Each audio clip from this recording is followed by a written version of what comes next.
Assalamualaikum warahmatullahi wabarakatuh. Perkenalkan, nama saya Ira Dewi Sutomo. Nomor induk mahasiswa saya 616080620016. Saya berasal dari Institut Kesehatan Mitra Bunda Batam dan saya mengambil program studi Sarjana Kebidanan dan Pendidikan Profesi Bidan. Baiklah teman-teman, di sini saya akan menjelaskan seputar anatomi beserta fungsinya. Baiklah teman-teman, saya akan menjelaskan anatomi payudara beserta fungsinya.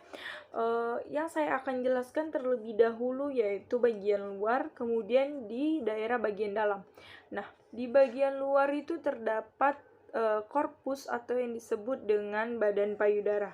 Nah, badan payudara yang dimaksud adalah bagian yang melingkar yang mengelilingi pembesaran pada payudara. Kemudian sebagian besar badan payudara ini terdapat jaringan lemak yang dilapisi oleh kulit.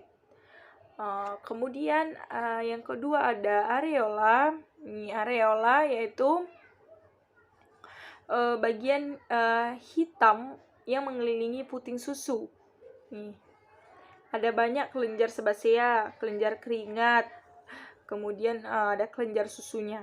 Nah, kelenjar sebasea ini berfungsi untuk sebagai pelumas dan pelindung si areola dan puting susu. Baiklah teman-teman, kemudian ada puting susu. Nah, di sini itu terdapat di tengah-tengah.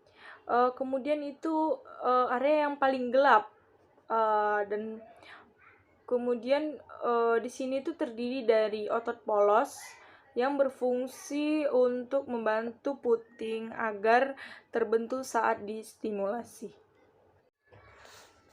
Kemudian ada jaringan anatomi payudara di bagian dalam. Yang pertama itu terdapat jaringan adiposa.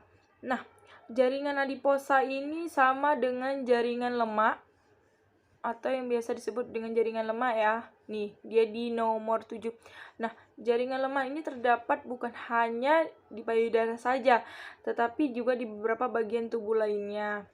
Nah, di sini itu pada payudara wanita jumlah lemak yang akan menentukan besar ataupun perbedaan ukuran pada payudara wanita satu dengan wanita lainnya. Jaringan ini juga memberikan konsistensi yang lembut pada payudara.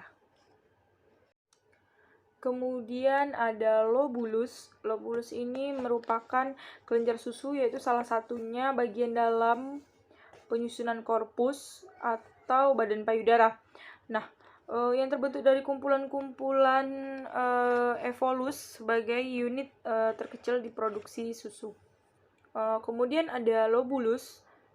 Di sini yang terkumpul kemudian membentuk lobus. Nah, setelah membentuk lobus di dalam satu payudara wanita, umumnya terdapat 12 sampai 20 lobus. Nah, lobus dan lobulus ini dihubungkan oleh saluran susu yang membawa susu bermuara ke puting susu. Kemudian terdapat juga pembuluh darah di dalam payudara ini terdapat juga pembuluh darah dan kelenjar getah bening. Nah, jadi di pembuluh darah ini dan kelenjar getah bening ini juga merupakan bagian yang menyusun payudara. Selain terdiri dari kumpulan lemak, kemudian ada payudara juga terdapat kumpulan pembuluh darah yang berfungsi untuk menyuplai darah. Nah, terutama pada ibu, di sini tuh terutama pada ibu hamil dan menyusui. Kemudian darah membawa oksigen nutrisi ke jaringan payudara. Kemudian pembuluh darah di payudara bertugas memasok nutrisi yang dibutuhkan oleh si produksi ASI. Baiklah teman-teman, cukup sekian video penjelasan anatomi beserta fungsinya dari saya. Mohon maaf jika ada kurang ataupun salah-salah kata.